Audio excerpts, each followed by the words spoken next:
This extraordinary footage is amongst the most famous and tragic pieces of naval film of the Second World War.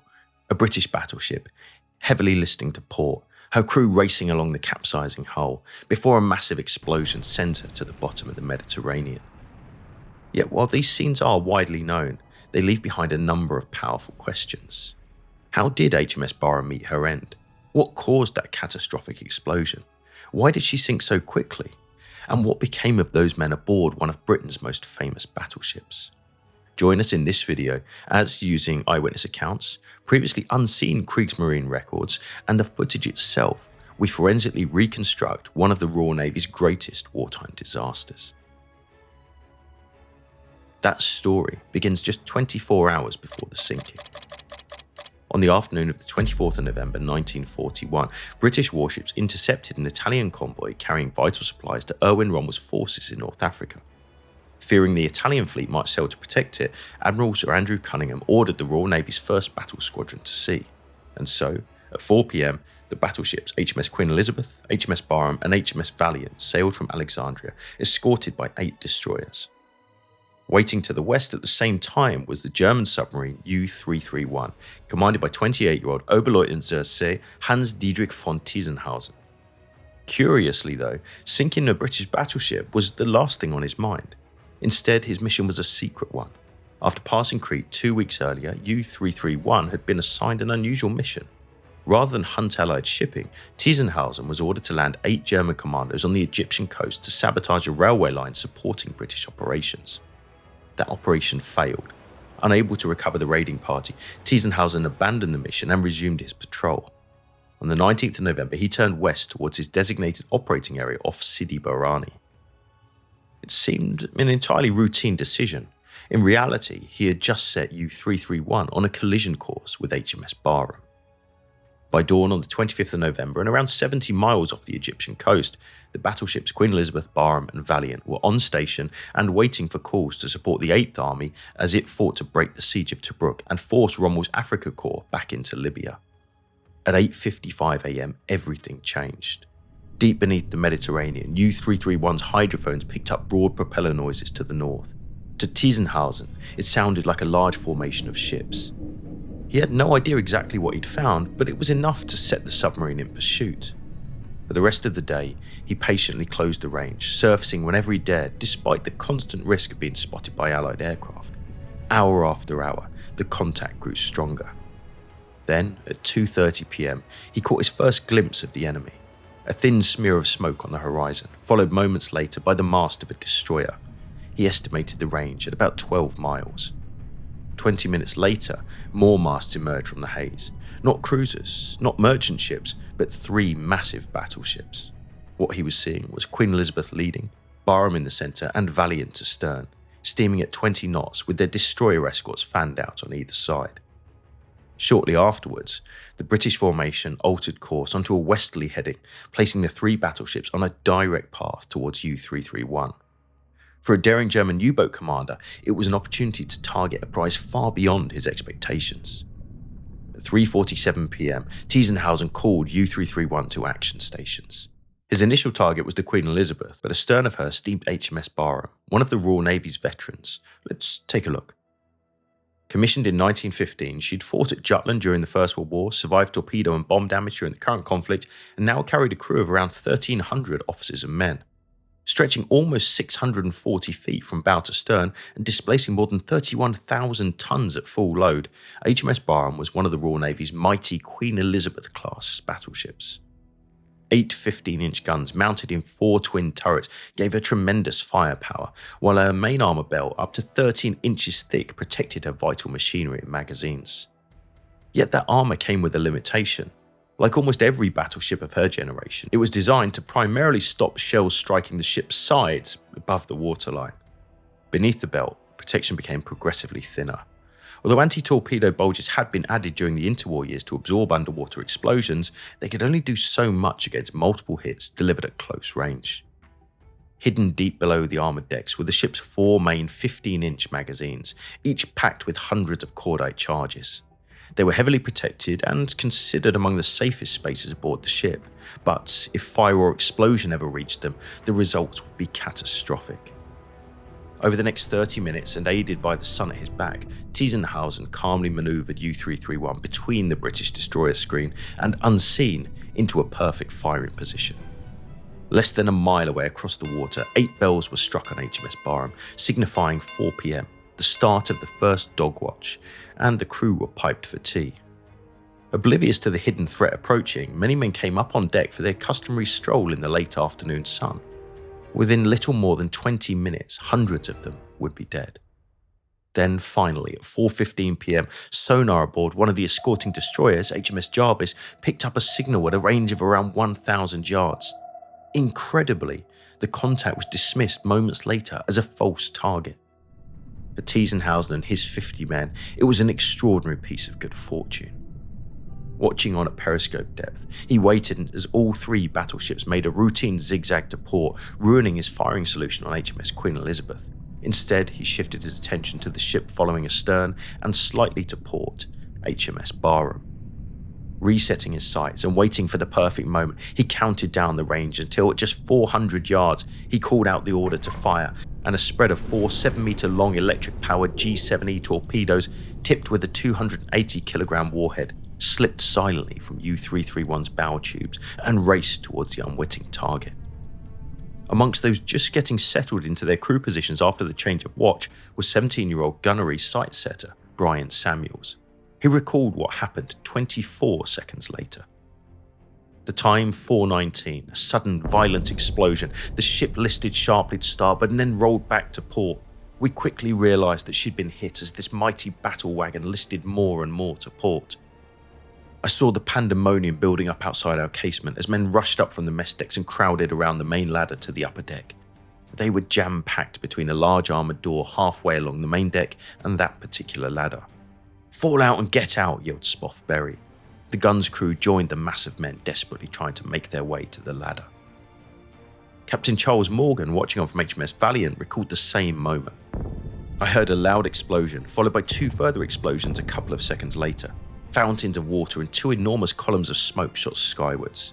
The smoke formed an enormous mushroom, gradually enveloping the whole of the Barham except the after part, which was subsequently also blotted out as the ship slid into a vast pall of smoke.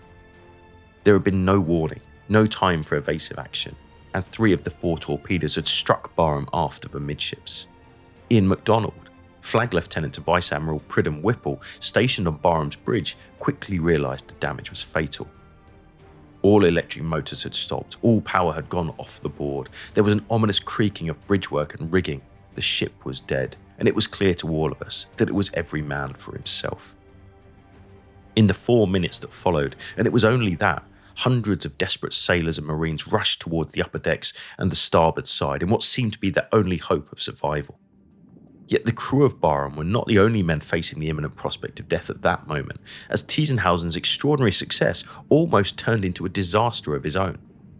The sudden release of 4 1.7-ton torpedoes, perhaps combined with the shockwaves from the explosions and the bow wave of the approaching HMS Valiant, had caused U-331 to rise uncontrollably and break the surface right in front of a now fully alert battle squadron, as Charles Morgan recalled. 15 seconds later, I saw a submarine break the surface. Passing from left to right, it was apparently making to cross the Valiant's bows between us and the Barham. He was only about 7 degrees off my starboard bow and 150 yards away. In a scene reminiscent of a Hollywood film, Morgan immediately ordered full speed ahead, hard starboard.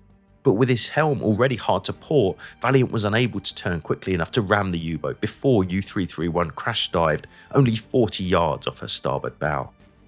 At the same time, Valiant's 40mm pom-poms opened fire, but the submarine was so close that the guns couldn't be depressed sufficiently and the shells passed harmlessly overhead. Inside U-331, all available hands had rushed forward in an attempt to force the boat back beneath the surface, but even then, their ordeal wasn't over. An incorrectly set ballast tank caused the U-boat to dive completely out of control, experiencing enormous pressures which threatened to crush her like a tin can. She eventually reached a depth of 869 feet, far beyond her maximum operating depth, before Tiesenhausen finally regained control and, despite being pursued by HMS Jarvis and Jackal, escaped to the northeast. But while U-331 had survived its brush with destruction, HMS Barham was doomed. Not far away at that very moment, one man had just begun filming. He was John Turner, a Gaumont British news correspondent, embedded aboard HMS Valiant. Unknown to him at the time, he was about to record one of the most famous pieces of combat footage ever taken, despite having barely 2 minutes of film remaining in his camera. The footage he captured gives us a remarkable opportunity. By combining eyewitness testimony, official reports, and the film itself, we can reconstruct, almost second by second, the final moments of HMS Barham. Turner appears to have filmed the disaster in a series of short bursts, which can make the sinking seem faster than it actually was. In reality, eyewitnesses estimated that around 4.5 minutes elapsed between the torpedoes striking and the battleship finally disappearing beneath the waves. So let's examine the footage in detail. The first few seconds are often cut from contemporary clips and must have been shot soon after the torpedoes have struck, as HMS Valiant is still in close formation with Barham, already listing 15 degrees, and HMS Queen Elizabeth in the background appears to have only just taken evasive action. That said, some time must have elapsed as the pall of smoke caused by the impact of the torpedoes has already dispersed. As the next clip appears, it seems to have been taken around 1 minute later, as Valiant has just about overtaken Barham, and we can see she's now listing to port by at least another 5 degrees. In the next shot, perhaps another minute later, Valiant is now turning starboard across Barham's bow. The rate of roll is now clearly visible, and she quickly approaches 45 degrees of list, indicating that U-331's torpedoes had caused severe damage below the waterline on the port side. What this also shows is that her engines are still running and her propellers are driving her forwards to create a bow wave and a visible wake. Crew members can be seen massing on the starboard side and forecastle. There doesn't appear to be any indication of fire aft, although the smoke from her funnel was greatly increased. About 1:03 into the reel, Turner appears to have paused, but the rapid increase in the rate of roll seems to have spurred him to quickly resume filming, and he captures Barham rolling the last 30 degrees in about 12 seconds. Then, suddenly,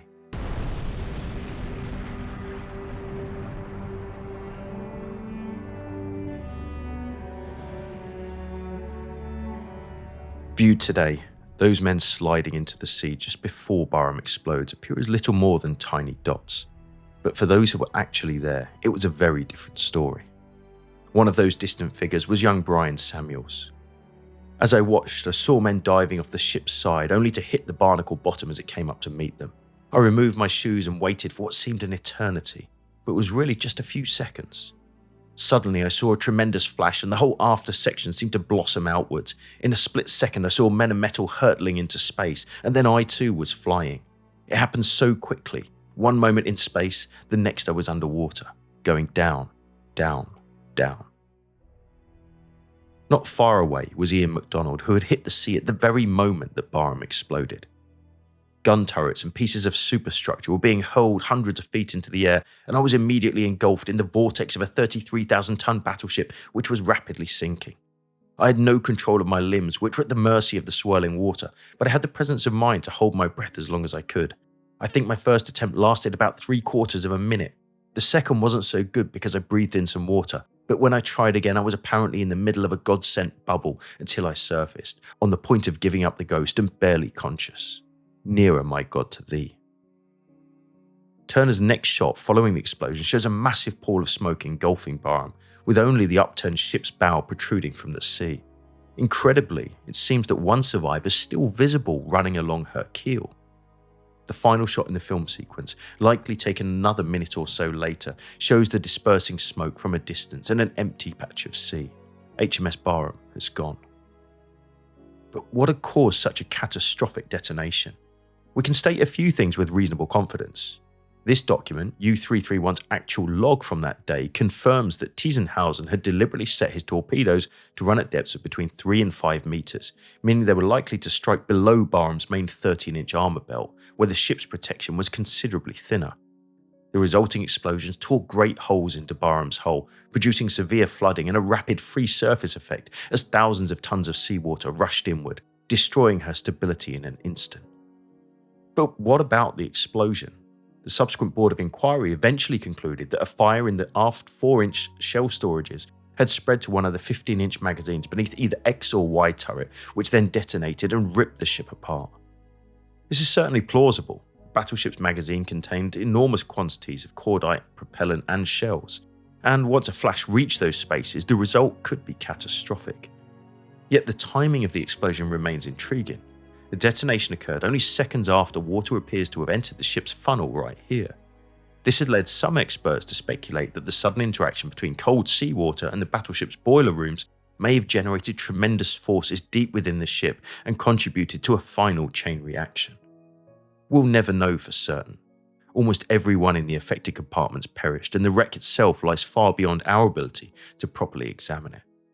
Perhaps all that can be said with confidence is that within little more than 4 minutes, one of the Royal Navy's most famous battleships had been destroyed, and 862 of her officers and men had lost their lives. To those who had witnessed Barham's destruction, the prospect of finding anyone alive seemed bleak.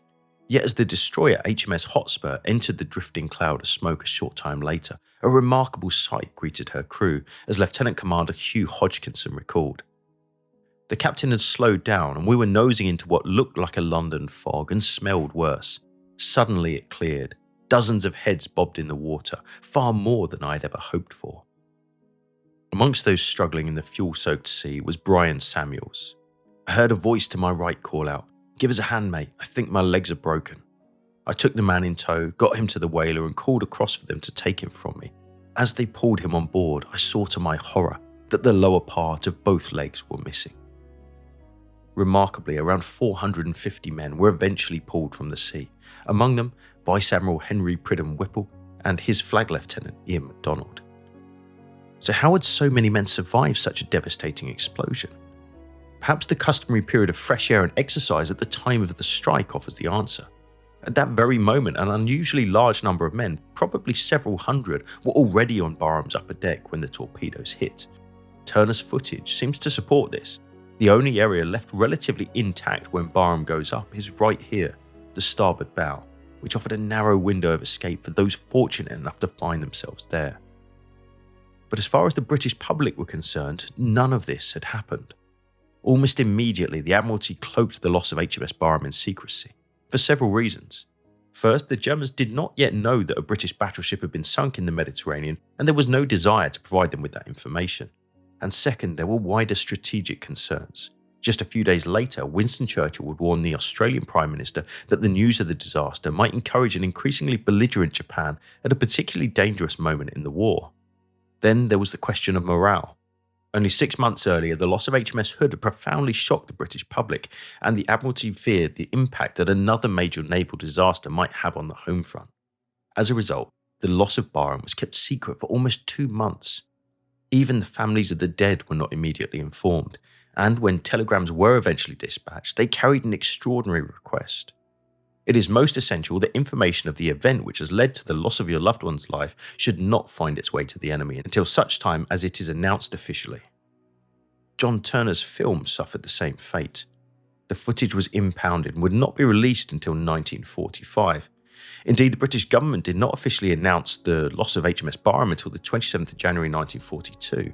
And then, in one final bizarre twist, the secrecy surrounding the sinking took on an altogether stranger turn. A Scottish spiritualist named Helen Duncan claimed during a séance that the spirit of a sailor from Barham had appeared and revealed that this battleship had been lost. At a time when the sinking remained an official secret, the authorities became deeply suspicious. And although there's no evidence that Duncan possessed any genuine inside information, the spectre of espionage hung over her head. And in January 1944, she became the last person in Britain to be imprisoned under the Witchcraft Act of 1735. But what about the man who had sunk Barham? Remarkably, Tyzenhausen did not know he had sunk a British battleship. He signalled the 23rd U-boat flotilla, reporting that he had torpedoed a capital ship, but given that he'd had to crash dive immediately afterwards, he had no idea whether or not Barham had been sunk, and even his own log showed that the message itself was never acknowledged. Returning to Salamis 8 days later, he reported the hit, if not the sinking of a battleship, following which Admiral Karl Dönitz personally praised his conduct in this report. The commandant had an excellent opportunity to reach a shooting position on a battleship formation, used it calmly and deliberately, and achieved an excellent result. Yet Dönitz also noted just how close U-331 had come to disaster due to that incorrectly set ballast tank. The incident proves that the most dangerous situations can be caused by the operating error of a single man. Tiesenhausen was subsequently promoted to Kapitänleutnant and awarded the Knight's Cross on the very day that Britain finally admitted the loss of HMS Barham. But his war would not last much longer. His only other notable success came in November 1942 when U-331 sank the American troopship USS Leedstown during Operation Torch. Just days later, fortune finally deserted him. After suffering damage from a series of Allied attacks, U-331 was caught on the 17th of November 1942 by aircraft from HMS Formidable and sunk in the Mediterranean. 32 of her crew were lost. Amongst the 17 survivors was Hans Dietrich von Tiesenhausen. He would spend the rest of the war as a prisoner, first in Britain and then in Canada, before returning there permanently in 1951 to become an architect and nature photographer. He died in Vancouver in August 2000. Despite some claims, to our knowledge, the wreck of HMS Barham has never been conclusively identified, let alone explored. She lies in more than 9,000 feet of water, an undisturbed and protected war grave. Most of those who perished aboard her remain with the ship, while their names are commemorated today on the Commonwealth War Graves Commission memorials to the missing at Portsmouth, Plymouth and Chatham. Yet perhaps HMS Barham's greatest memorial was something altogether different. Thanks to the final few feet of film in John Turner's camera, the last moments of those men were not lost beneath the Mediterranean. More than 80 years later, that remarkable footage still reminds us that behind those famous scenes were 1,287 officers and men, 862 of whom never came home.